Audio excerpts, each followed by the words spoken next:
We are honored to have Dr. Speck address us tonight, so please give her a very warm TSP welcome. I'm sure we'll all enjoy her presentation. Thank you, Dr. Thank you. Hello, everybody. Okay, so having heard all about my wonderful research on stardust, now we're going to talk about eclipses. I'm going to start from real basics because although I know most, if not all of you know some of this, you won't know all of it. So I want to make sure I bring you all along with me. Okay, so let's start with what an eclipse is. An eclipse happens when the moon gets between the Earth and the sun. That's pretty obvious. But to understand when that happens, how often it happens, where you need to be to see it, we need to think about the whole system. So I'm going to start by talking about phases of the moon. So here I've got a moon phase calendar. We've got a full moon every month. We've got a new moon every month. And if there's a dot on it, it means there's an eclipse. So here there was a total eclipse in April. Here's the eclipse that's going to happen this October. Now, to understand when we get eclipses, we need to understand the causes of these phases, why we get full moons, quarter phase, and so on. So here I have a not to scale model. I emphasize not to scale. Here's the Earth. The sun is somewhere over there. The sunlight's coming in, and the moon is going around the Earth. Now, there is only one moon, not 8. I know it looks like there's 8. In each case, half of the moon is lit up, the half pointing towards the sun. When it's in this position, we cannot see it. That's why we get new moon, and it's nice and dark for seeing stars. But the moon is orbiting, so as it orbits the Earth, when it gets to here, now we can see this little lit up part. And so as we're looking at it, it looks like a crescent. It's not going to stay that way for long because the moon's going to keep moving, and a few days later, now when we look at it, it's going to be about half full. But it's going to keep moving until we get to the other side of the Earth, and now we get to see the whole of the lit up side. We see a full moon. But the moon's going to keep on moving. And so as it moves around, it's going to get smaller and smaller till we get back to new moon. Now, this probably all seems obvious, but when people look at this, they'll go, well, wait a second. If we get a new moon every month, why don't we get an eclipse every month? The moon is between us and the sun. Likewise, when we have full moon, wait a second, how do we get a full moon? The Earth's in the way. How's the light hitting the moon? So we have to think about this in 3 dimensions. And this gives me an excuse to mention my favorite Star Trek movie. Because in Star Trek II, The Wrath of Khan, there's this whole bit where they're talking about his battle strategy and how he thinks 2-dimensionally. And that's Khan, by the way. And in fact, that's true of most of us. Although we live in 3 dimensions, we have a tendency to think in 2D. And so people think about this is really the structure, but it's not. And what's actually happening is that the moon is not completely lined up. It's at an angle. So if we say that you guys are the sun, my face is the Earth, and here's the moon, we're only going to get an eclipse when it's properly lined up. Most of the time, the moon is up here or down here.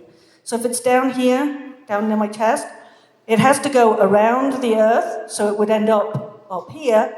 And so when it's up here, you guys can still see it. That means that there's a lit up side that we can see. Okay, so that's the basics of how moon phases work and how we get to see the full moon and the new moon and not have eclipses every month. So this is kind of showing this again. The angle of that orbit is at 5 degrees to the plane of the ecliptic. So what we have is, in this case, the sun is, go back the other way.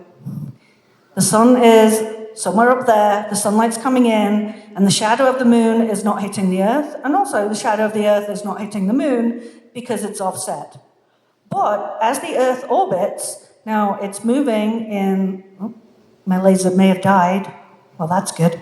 The Earth's going to move in its orbit, and so now when the sun is now up to the top left, when there's a lining up, now you actually get a lining up, the moon is in this position, you get a lining up, and the shadow of the Earth hits the moon, the shadow of the moon hits the Earth. Now at this point, I want to ask a question. How many of you have seen a lunar eclipse? Not surprising. How many of you have seen a total solar eclipse? That's quite a lot. Okay. How many of you had seen one prior to 2017? I figured. Okay. Now, the reason I ask this question is that, when we look at this, the moon ends up in the Earth's shadow, and actually, let me go to another view graph for this because it's easier to see on this one. So this is basically the same thing, but I'm back to 2 dimensions. And what I've got here is the shadow of the moon is not hitting the Earth, the shadow of the Earth is not hitting the moon. This is what it's like most of the time. Only occasionally is it going to actually be lined up. But what I want you to notice is that to see the moon blocking out the whole of the sun, that is to be totally in the shadow, you have to be on exactly the right bit of the Earth on that side of the Earth. I don't suppose anybody... Oh, there we go. Can you see that? Okay. But for the lunar eclipse, the whole of that side of the planet will get to see it. So as long as you're on the night side of the planet, and it's not cloudy, you can see a lunar eclipse. Whereas for the solar eclipse, it's only covering a very small area. Now, I want to bring a few things together and put together the things that we've talked about so far. So here what I've got is, my laser pointer is being very weird. There we go. Okay, so here's the sun, here's the Earth going around the sun, here's the moon going around the Earth. Here it's above the plane of the sun and the Earth, and so we're not getting an eclipse. But as the Earth is orbiting the sun, when it gets to this position, now when the moon gets around here, it's lined up, it's in the same plane, and we get an eclipse. But as the Earth continues in its orbit, it's now out of alignment. It's really, really out of alignment until it gets back around here, and it's back in alignment again. The point of talking about this is that we actually get a lining up of the Earth, Moon, Sun system twice a year, twice in an orbit. It's not exactly every 6 months, but it's about every 6 months. Now, not every single one of those is going to be a total eclipse. So, for instance, there's one this year that will definitely not be a total eclipse. But there will be a lining up every 6 months. And in fact, we get a total eclipse somewhere on the planet about every 18 months. Okay? But you have to be on the right bit of the planet. Oh, don't read that one. Now, here I've still got the Earth, Moon, Sun system, and I've got the moon here. If you want to be standing on the bit of the Earth where you can't see any of the sun at all, you have to be on that little spot there, okay? If you're in this slightly lighter region here, that's going to be where you see a partial eclipse. Standing here, you'll see part of the sun. Now, everything is moving, because everything is always moving. The Earth is moving in its orbit in this direction. The moon is moving in its orbit in this direction, and the Earth is spinning. So although you need to be standing here one moment, the next moment that shadow will have moved along the ground. So during the course of a lining up of the Earth, Moon, Sun system, it's going to draw out a path along the ground that's up to about 100 miles wide and about 3,000 miles long. Now that sounds like quite a big area, but it's only about 1,000th of the surface area of the Earth. So the chances of it being the bit that you're standing on, pretty slim. In fact, this is from Great American Eclipse, and what this shows you is all of the total eclipse paths, all of the places you can see a total eclipse from 2010 to 2050. There's a couple of things I want you to take away from this. One is that since most of the planet is water, most of the places that you'll see eclipses are over water. And so that makes it difficult to see. The other thing is that most of the planet in a 50-year period does not get to see an eclipse. This is why most people never see one in their lives. This is a pretty select group of people where most of you have seen a total eclipse. Very few people get to see one in their lives.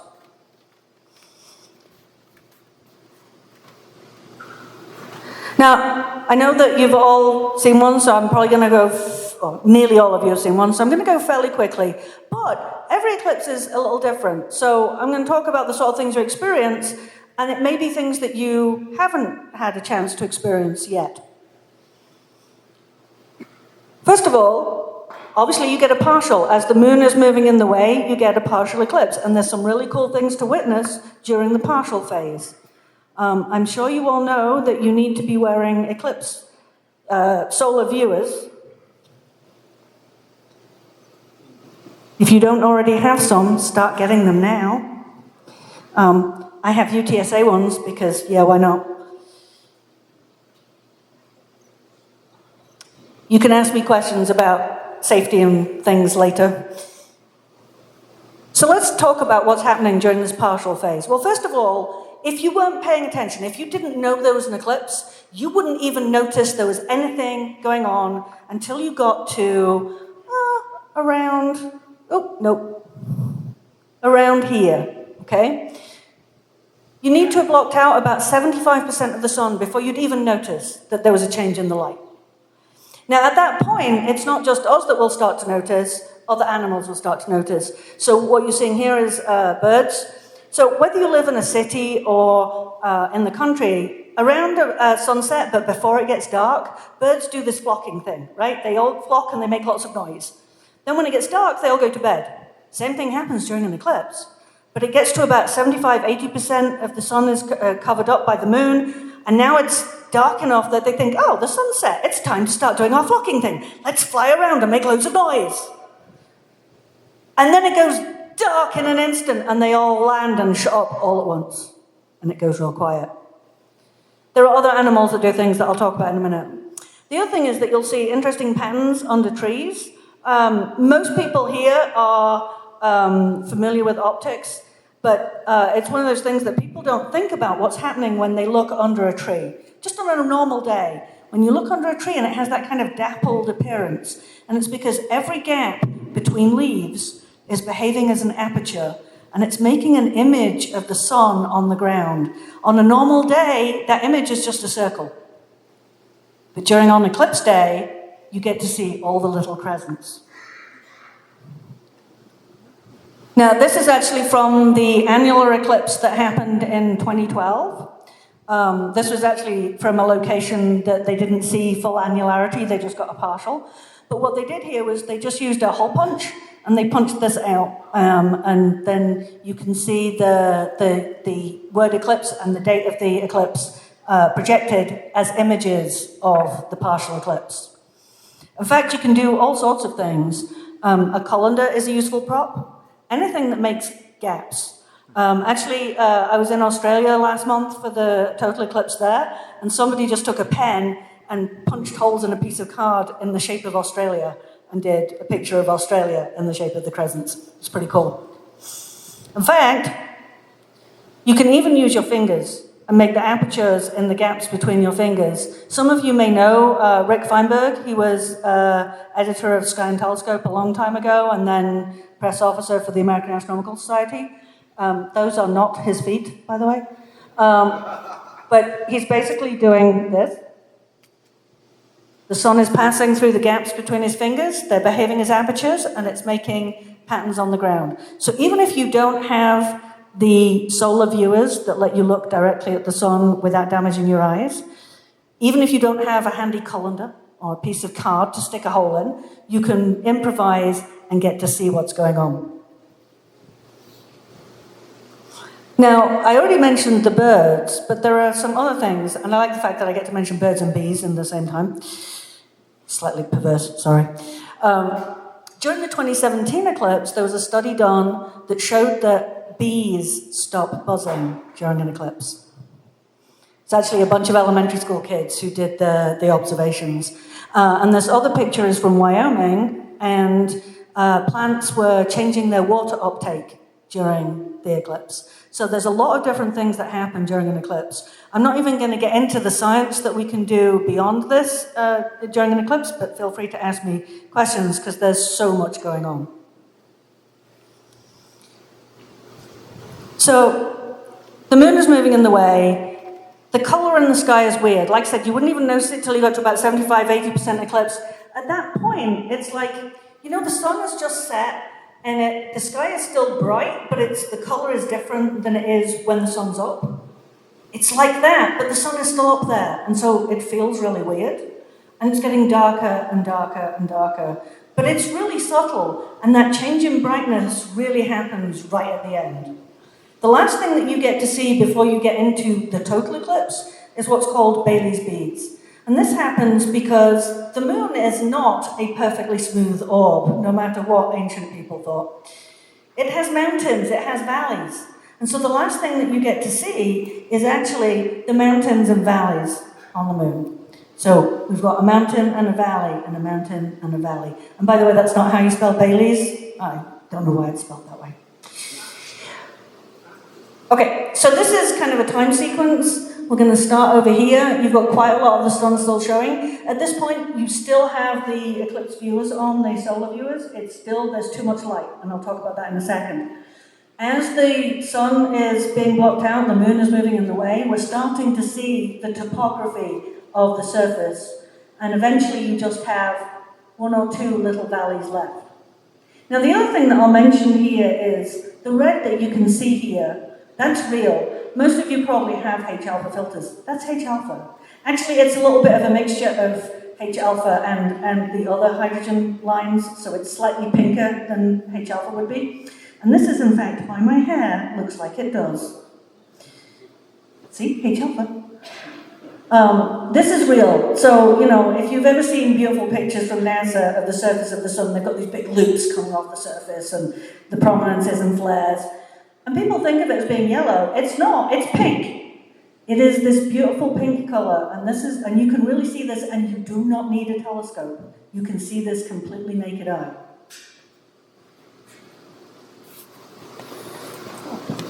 Now, in fact, the very last thing you see as you're heading into totality, and some would say, don't even try to watch the first one, just watch the second one. I'll come back to that in a minute. Is the diamond ring. So you're going to have one valley that is the deepest on the side that the moon is moving in the way, and it's going to be letting through sunlight. But now you've blocked out enough of the sun that you're starting to see the sun's atmosphere. So here we have the sun's atmosphere, the corona. We're starting to see it, but we've still got a little bit of the main part of the sun peeking through, and it looks like a diamond ring. It's not until you get to this point that you've blocked out enough of the sun to start to see all of this. So I want to put that into perspective. During a total eclipse, what you see from the sun, you see its atmosphere, is about as bright as the full moon. The main part of the sun, the regular yellow thing, circle, is 1,000,000 times brighter than the full moon.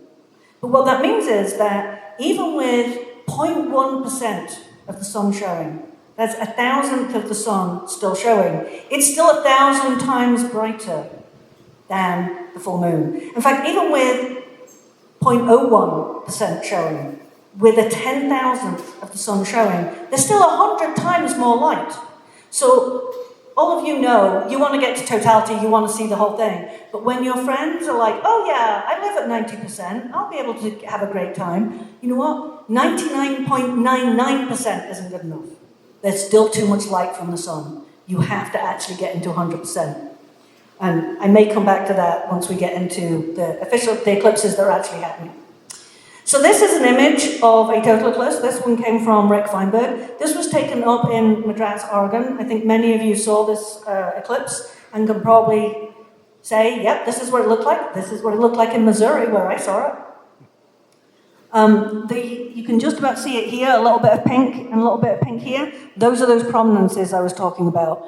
You can see them without any magnification. You just need to have good eyesight or glasses. And it really looks like this. The other thing is you're going to get to see stars and planets. That one is Regulus. Where I was in Missouri, it didn't get dark enough to see any stars. We got to see Jupiter and Venus, but we didn't see any stars. How dark it gets varies hugely, and it depends on all sorts of different issues, including how high up is the sun, how humid is the atmosphere, do you have any scattered clouds, because it's all about how much light is being scattered around, okay? So how dark it gets varies hugely. But the other thing that you see and experience at this point when it's totally eclipsed, well, first of all, you just blocked out the sun. This isn't something you just watch. It gets cold. It can get 10 degrees colder. Think about what it's like when a cloud moves in front of the sun and you feel that blessed relief of not having sunlight burning your skin anymore. Sorry, Scottish skin.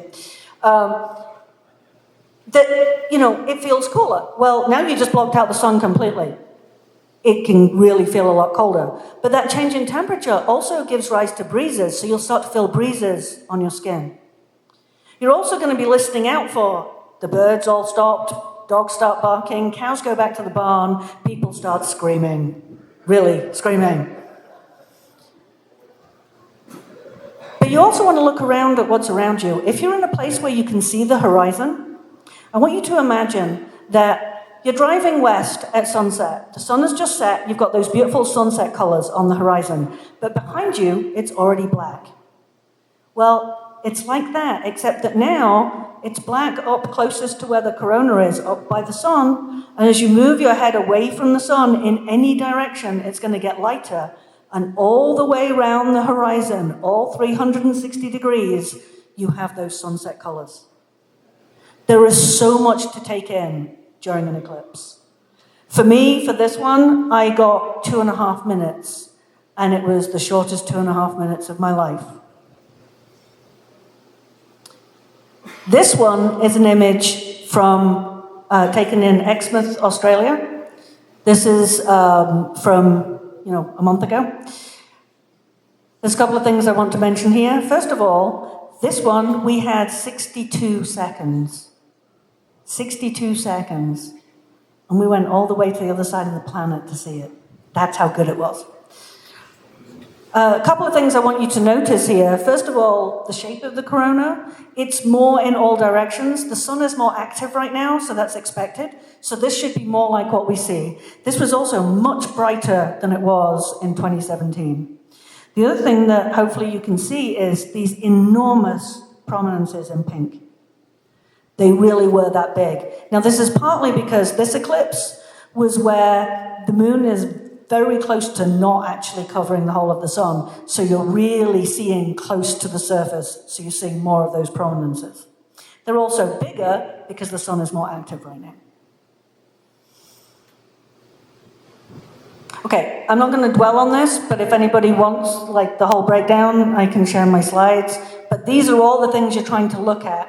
At the same time, you're trying to look for the planets and the stars and the thing all around and listen to the people screaming, and are there birds and are there insects making funny noises, and there's a lot to take in. Now, I want to digress briefly because I said that not all of our eclipses are going to be total. And in fact, the next eclipse anywhere on the planet is in 149 days, and it will be visible from Texas. Maybe not this bit of Texas, but it is visible from Texas. So I want to talk about why we get these different types of eclipses. So first of all, we have to remember that the moon's orbit around the Earth is not a perfect circle. It is elliptical. This is a little exaggerated, but it is about 10% closer at its closest point compared to its furthest point. If you bring something closer to you, it looks bigger. If you move it away, it looks smaller. So the moon is not actually changing in size, but it's apparently changing in size. Now, obviously, it goes through perigee, the closest point, every time it goes around, and apogee, the furthest point, every time it goes around. But it only goes through this point and its full moon about once a year. That's what is often put out in the press as the supermoon. It's not really that impressive to look at, it's just a bit bigger than usual. However, if my full moon is here, then my next new moon and the one before is going to be when the moon is at its furthest point. It's a little bit too small, and it doesn't block out the whole of the sun. Now, it gets worse than that because the Earth's orbit is also not circular. Our orbit around the sun is slightly elliptical, not as much as the moon's, so we're about 3.5% closer at our closest point compared to our furthest point. Now, do not stare at the sun, because it will not do you any good. But if you've got a filter and you measure the size of the sun, it would change by about 3.5% from one end of the orbit to the other. We're actually closest in January and furthest in July. And so what that means is that the apparent sizes of these two celestial objects changes over the course of the orbits that we are taking. And so at its closest point, the moon is actually big enough to block out the sun even when we're closest to it. But the moon at its furthest point is not big enough to block out the sun, even when we're furthest from it. And when the moon is small, we're still going to see the edge of the sun. That is what we call an annular eclipse, because an annulus is a fancy word for donut. How many of you have seen an annular eclipse? Okay. I drove my kids from Missouri to New Mexico for the 2012 eclipse, annular eclipse, and it was awesome. And that's what we're going to get to see in October, say 149 days from now, and it is a Saturday, so you have no excuses. So I'd already shown you a map of eclipses. Now this one is just a 20-year period. This is 2001 to 2020, but it now shows the annular as well as the total eclipses. So the blue ones are the total eclipses, and the red ones are the annular eclipses. And I just want to go back. So this is the 2012 annular eclipse that I'm guessing several of you probably saw, and here's the 2017 eclipse. Let's now look at the next 20 years. So this is 2021 to 2040. So the one that just happened a month ago is... Okay, it goes over Australia. There we go. You can actually see it was annular and then became total and then went annular again. That's why it was so close to the surface that you could see all of the beautiful prominences. But the important thing here is X marks the spot. We will have, in less than 6 months, we will have an annular eclipse, and then 6 months after that, we will have a total eclipse, both over the US, in fact, both over Texas. Now, I want to, again, digress just briefly, because none of these stories are linear, and talk about how long eclipses last. So I said that the eclipse that I saw in 2017 in Missouri, I had 2.5 minutes. The eclipse that I saw in Australia last month, I had 62 seconds. The longest was 64. They vary hugely. There's a couple of different things that give rise to it. One has to do with the elliptical orbits. So I want you to be looking at, here I've got the Earth going around the sun, and when it's at this end of the orbit, it's moving fastest. It's moving fast enough that it can pull away from the sun. It's pulling away, but gravity's pulling back on it, so it's slowing down and slowing down. When it gets to the other end of the orbit, gravity starts to win and it pulls it back in. But gravity is pulling on it, so it's getting faster and faster and faster. It gets to this end and it speeds up and it can pull away again. This is true of anything orbiting anything. Whether you're talking about comets going around the sun, the moon going around the Earth, two stars orbiting each other. This is always how it works. It will move fastest when it's closest and slowest when it's furthest away. So if you remember, we are closest to the sun in January and furthest in July. It means we're moving slowest in July, which explains Texas summers. Did I mention the Scottish skin? The other thing is, where are you on the path? Now, actually, the shadow of the moon is not a circle. You can think of it as being, unless it is directly overhead and the shadow is straight down, it's not going to be a circle. It's going to be an oval, right? Because it's coming in at an angle. But the same thing applies. So what I want you to think about is, as the shadow is moving along the ground, if you are close to the center of that path it's going along, you will be under that shadow for longer. And as you get closer to the edge, like the number 1 point, you get less and less time. And this is why it is desirable to be on the center line. You get more time than if you're on the edge.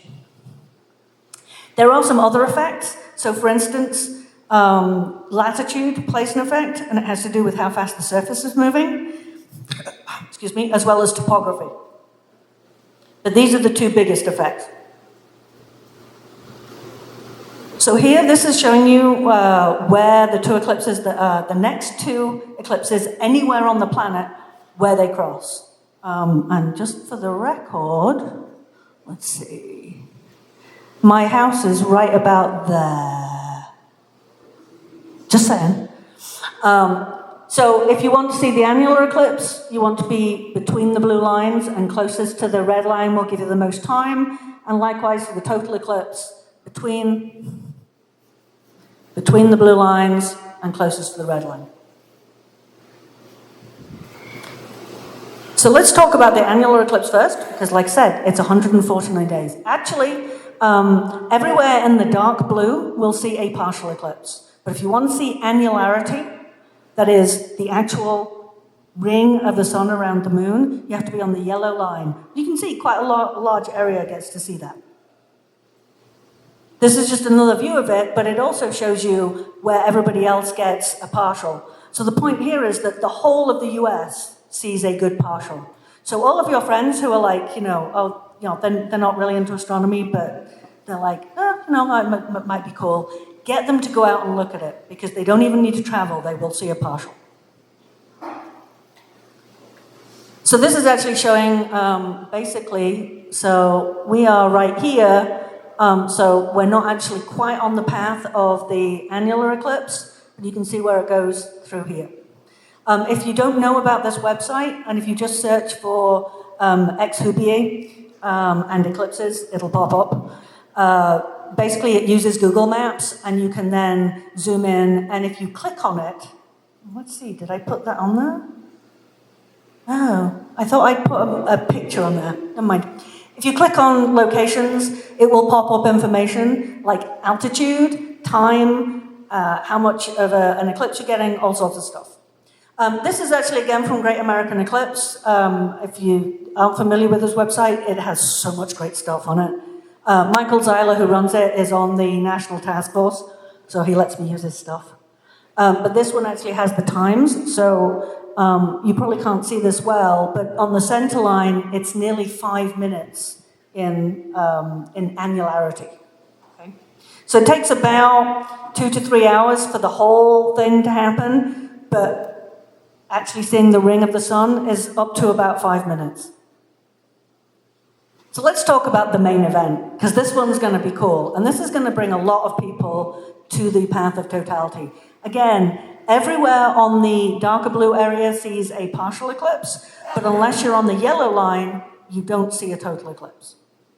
And this eclipse goes over Mexico and the US and Canada.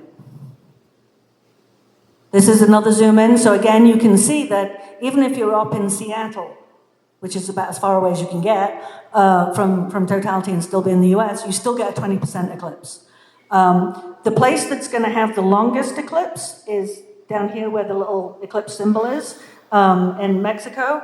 The longest duration anywhere in the US is going to be on the border in Texas. So this is, again, zooming in, and I made a point of, so this is the sort of information that you get. What I did here was I clicked on this location. So this is giving you the location for what you get here, which is you actually don't get a total eclipse. You can see here, this is as good as you get here. It's a 92% eclipse, okay?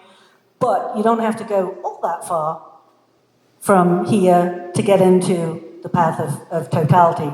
And this is where you're going to get to see the whole thing.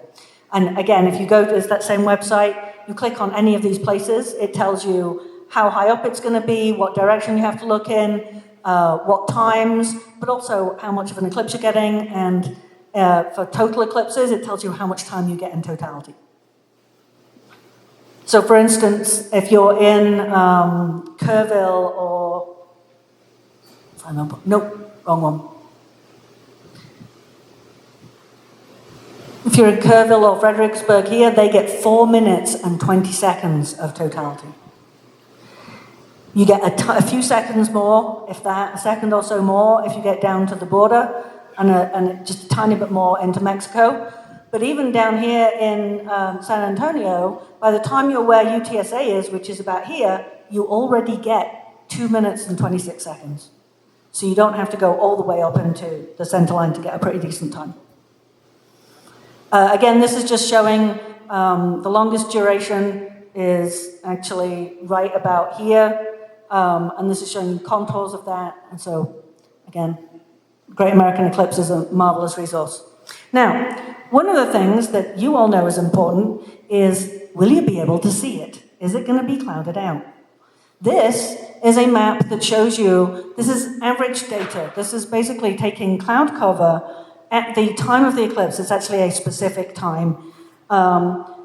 Over a number of years, over 10 days, that's 5 days either side of the eclipse day to get a good average.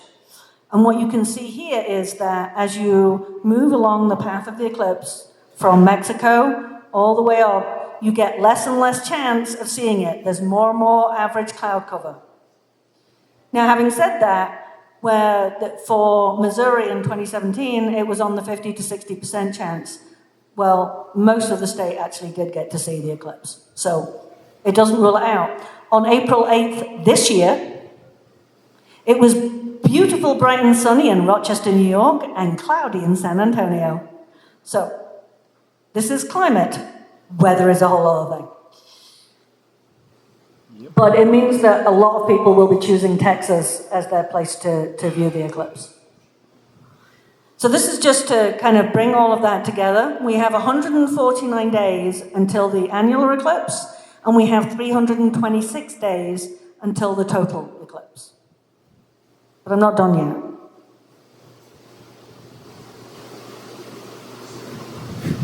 Or maybe I am. There we go. All right, I want to back up and talk about safety a little bit. I think most of you know some of this, but it's useful to just review it. First of all, don't ever look straight at the sun. It's really bad for you. You can get these solar viewers. We like to use solar viewers, and there's a couple of different reasons for that. I know there are some people from New Mexico here. There are some, especially Pueblo and Diné, Navajo Native Americans, who regard eclipses as sacred. And so calling them eclipse viewers is actually kind of problematic because they would never use them. You can use them on any day to go look at the sun. Let's call them solar viewers. And then we can get them excited about looking at the sun, even if they don't do it during an eclipse. Now,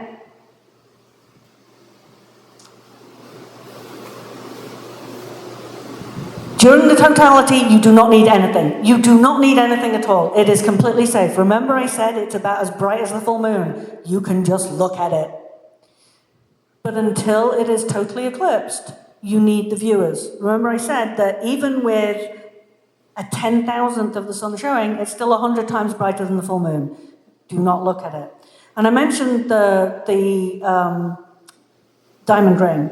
Now, if you keep the solar viewers on, you'll see Bailey's beads, but you might miss the diamond ring. But when you take them off and you're viewing totality, you'll get to see the diamond ring as the moon is moving out of the way, and it's the first valley that lets light through, and your eyes are adjusted properly.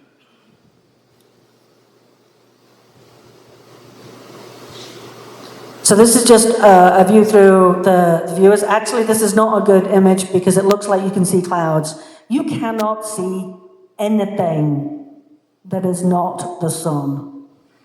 You can take a pretty powerful laser and point it at these things and it will not pass through. It only lets in 1/1,000,000th of the light. Since this is an audience of mostly astronomers, make sure that you have good solar filters. You can just buy the film and make your own, but make sure that they are carefully made and that they are snug. And don't forget to protect the finder as well as the main lens. Now, I want to talk a little bit about planning, because one of the things that we did for 2017 and we're doing again for this year and next year is trying to get communities ready. That top left image there, you can actually see the date and the time. That is Wyoming after the eclipse. Okay? This happens wherever you go. If you went to Carbondale, there were lots of people went from Chicago to Carbondale, Illinois. It takes about 4 or 5 hours to drive down. It took them 16 to 18 to drive back. This is just people trying to get out of Wyoming. In some places, we had the Department of Transport on board, so they started to use the messaging. We certainly had that in Missouri. But we also want to get people to know this is coming and to distribute the glasses. And if you're a member of a local amateur club, start to volunteer with your local library. Libraries need all the help they can get. A lot of them can get the free glasses, but they don't have the expertise. You guys can help. I really like this one. So Here, this is from 2017, and this is, like in Google, it shows you where the worst traffic is by making it red or orange. What we're seeing here is you can actually plot the path of totality by plotting a map of where the traffic was bad on that day. That's how bad the traffic was. So I'm nearly done. I want to draw your attention to this website. This is the American Astronomical Society's official website. We have so much stuff on there. There's advice on how to do the photography. There's advice on where to get materials. There's free stuff you can download. There's places you can volunteer. There's everything. This is a website we built for 2017, and it's continually being updated for this year and next year.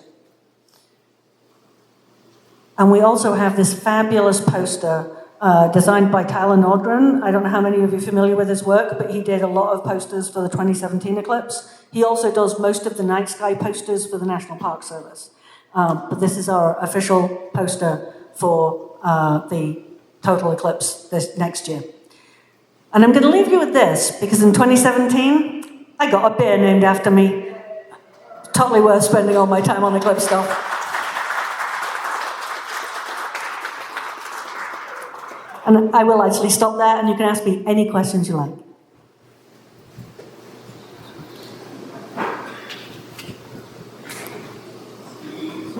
Any information or suggestions, shadow bands?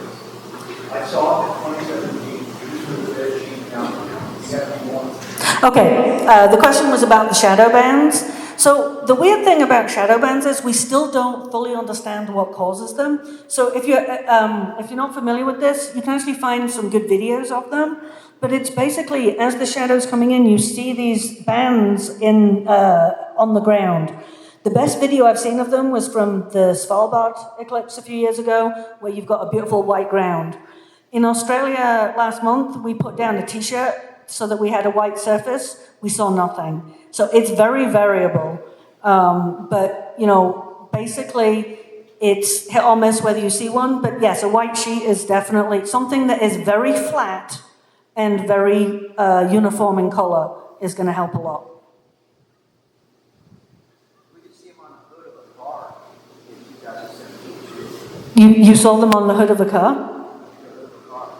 Yeah, I mean, you've got something that's a nice smooth surface, so any sort of smooth surface is going to really help you.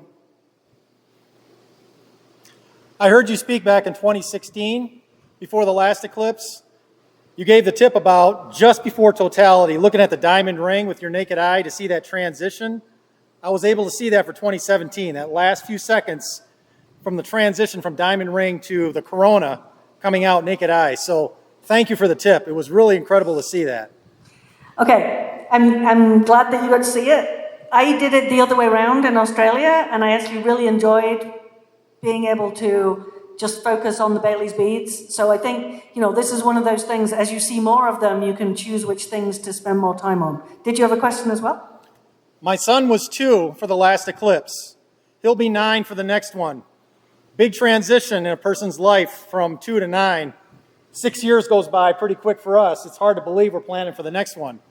What are some of your recommendations for preparing young kids for this experience?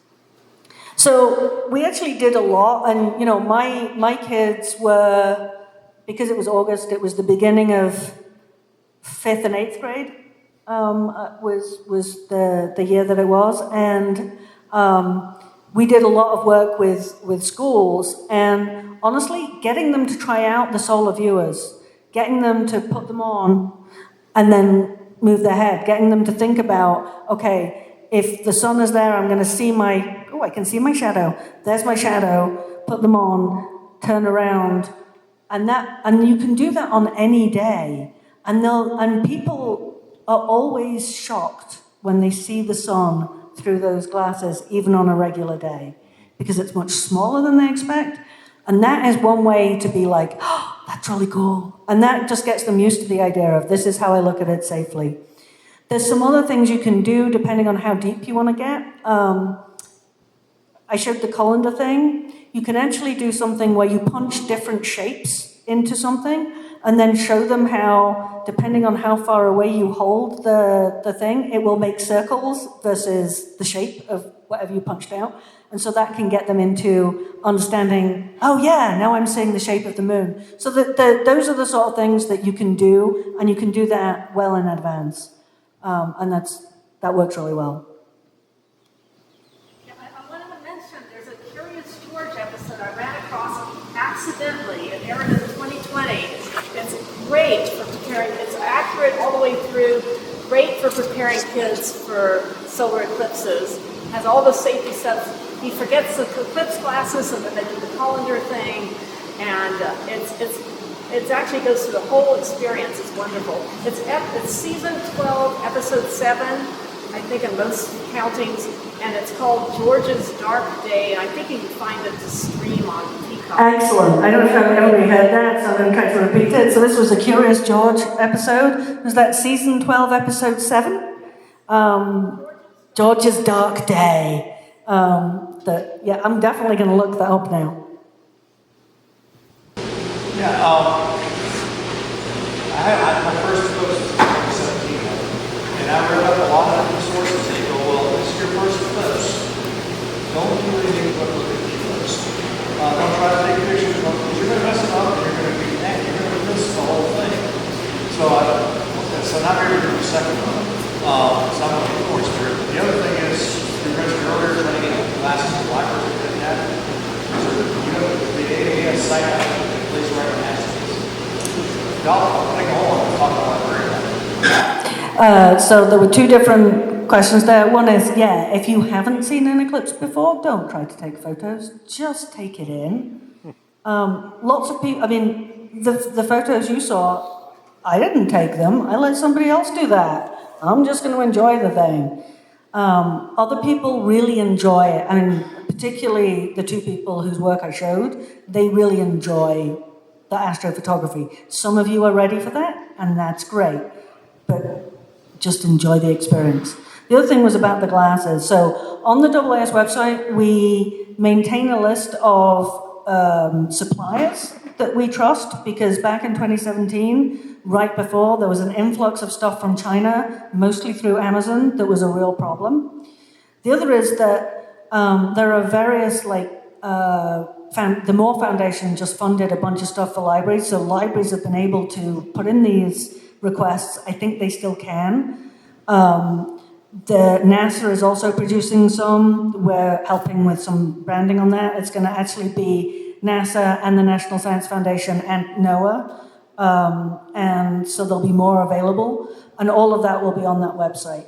And there's resources as well. There's resources for librarians, there's resources for teachers, there's resources for superintendents, there's, for legislators, that sort of thing.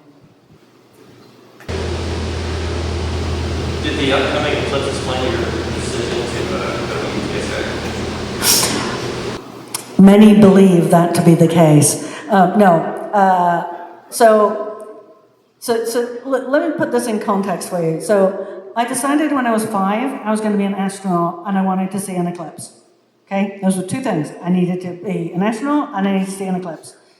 The first eclipse in the UK, which is where I grew up, in my lifetime, happened in 1999, 6 weeks after I moved to Illinois.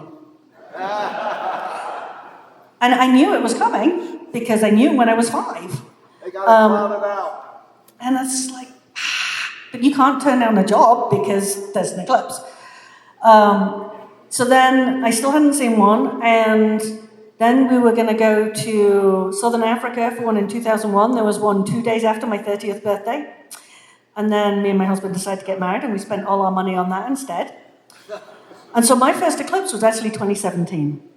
And I'd already been, by the time it happened, I'd been at Mizzou for 15 years.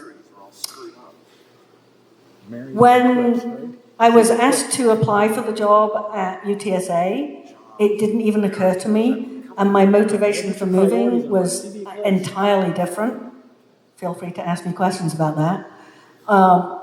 But when I realized what it meant, I was not unhappy. People now believe that I will have to, take a job in Spain or possibly Australia in the next year or so.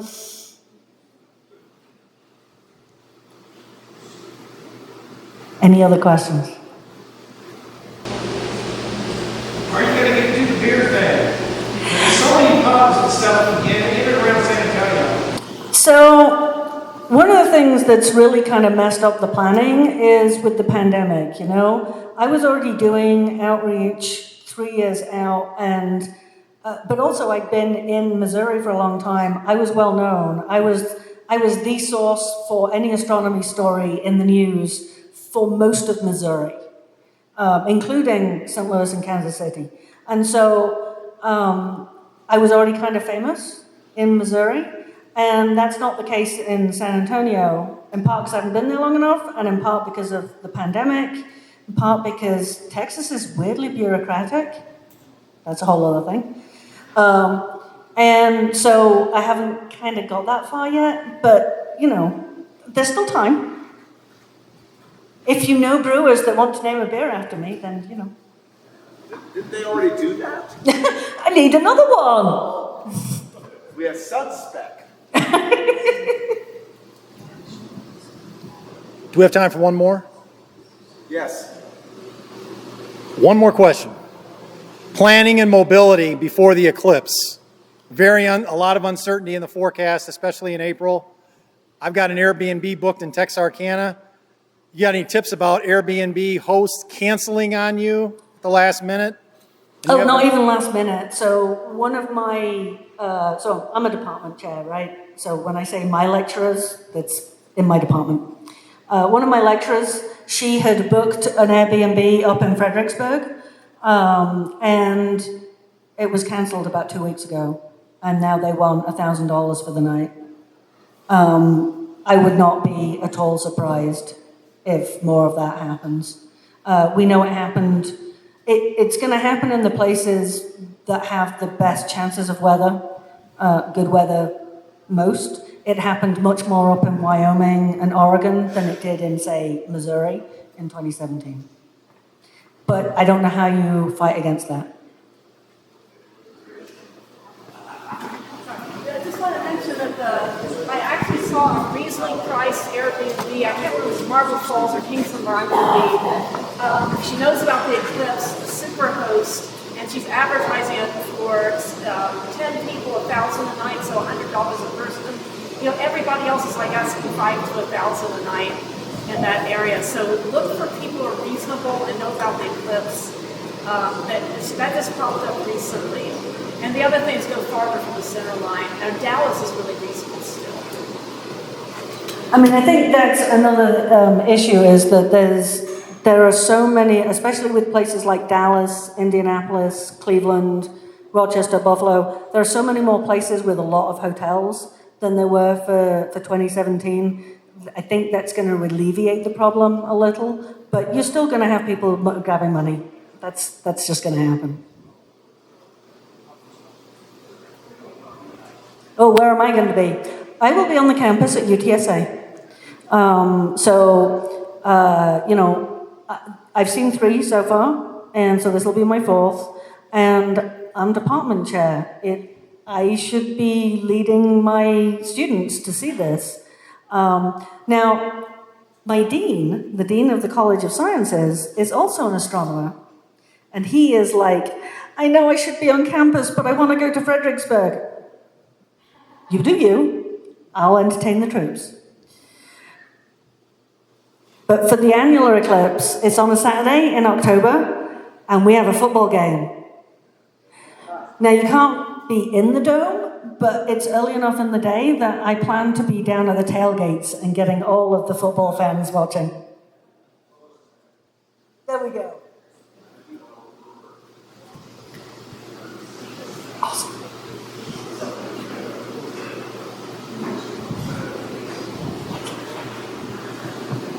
Thank you very much, Dr. Speck.